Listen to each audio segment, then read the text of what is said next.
What if the greatest thing you could ever inherit wasn't gold or land, but a riddle? It sounds kind of strange, right? Well, that's exactly what we're diving into today. A timeless story about three brothers who get just that. And in solving it, they find out something really profound about where true power comes from. So this is what their father left them. Not a map, not a chest of jewels, but just this one kind of cryptic sentence. It's a puzzle that's going to force them to question everything they thought they knew about themselves and about each other. All right, so let's set the scene. Our story kicks off in this quiet valley with three brothers. Now, they all lived together, sure, but in terms of how they saw the world, they might as well have been on different planets. Okay, so first up, you've got Azadar. He's the oldest, the mountain. For him, power is simple. It's physical strength, it's what you can build or break with your own two hands. Then there's the middle brother, Taha, the dreamer. This guy is always lost in old books, seeing magic and meaning in symbols everyone else just ignores. And finally, we have Munsizar. He's the youngest, the listener. He's so quiet you'd barely know he's there, but that's his superpower. He hears the little secrets the world is whispering. So when their father passed away, you'd think they'd get land or money, right? Nope. He left them two things, this heavy, old iron key and that riddle we just heard. And of course, being brothers, they immediately think, aha, hidden treasure. And just like that, their journey begins. Convinced that this treasure has to be at the top of the Great Peak, the brothers start their climb. But their first real test isn't about how far they can walk. It's an obstacle of pure, raw force. And let's just say the mountain has a lesson in store for them. And pretty quickly, they hit a wall. Or, well, a wall of water. A furious river has completely washed the path away. It's powerful, it's roaring, and it looks absolutely impossible to cross. This is where we're going to see their different styles clash for the first time. Azadar, being Azadar, does what he does best. He tries to just muscle his way through. He finds this giant boulder and tries to jam it in the river to make a path. And the result? Well, you can see it right here, a big, fat zero. The river just swallows the rock like it was a pebble. It becomes painfully obvious that strength alone is not going to cut it. Okay, so plan A was a total bust. Now they've got to get smart. Taha, the planner, he looks around and comes up with a brilliant idea. Use the fallen trees to build a makeshift bridge. But a plan is just a plan. It takes Azadar's raw power to actually hold those heavy logs in place against that crazy current. And then it takes Muntazar's quiet focus, his finesse, to spot the perfect places to lock the bridge into the riverbank, making it safe and stable. You see, each one did something the other two just couldn't. And what they just stumbled upon here, this is their first huge lesson. There's a word for it, synergy. I know, it sounds like something from a business meeting, but it's a really powerful idea. It's that magic that happens when 1 + 1 + 1 doesn't equal 3. It equals like 10. On their own, they were stuck. But together, they didn't just add their skills, they multiplied them.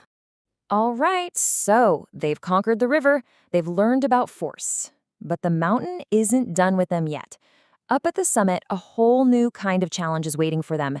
And this time, it's a test of knowledge. So they finally make it to the top. And what do they find? Another dead end. This time, it's this huge, ancient-looking stone door. And right in the middle, there's a keyhole that perfectly matches the key their father gave them. But, this door is not about to make things easy. And just like before, they all try to go it alone at first. Azadar practically throws himself against the door. Nothing, not even a shutter. But Taha, the bookworm, he's studying these weird carvings around the keyhole. And he gets it. This isn't a normal lock. It's a musical one. It needs a specific sound to open. But his voice isn't right. And that's when Muntazar, the listener, leans in close and notices something incredible. The iron key itself is humming, just faintly, with the exact sound they need. And this is it.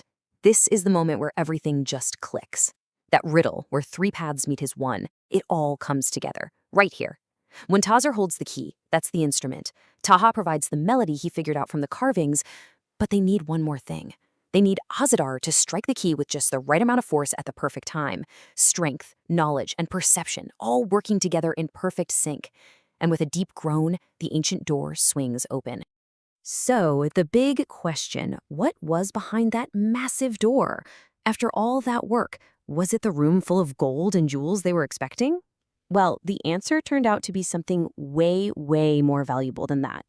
Inside, there was no treasure, just a simple room with a window looking down on their home and a letter from their father. And in that letter was the answer to the riddle. The inheritance wasn't a thing they could hold. It was a way of being they had to discover for themselves. The real gold was the bond they had just built.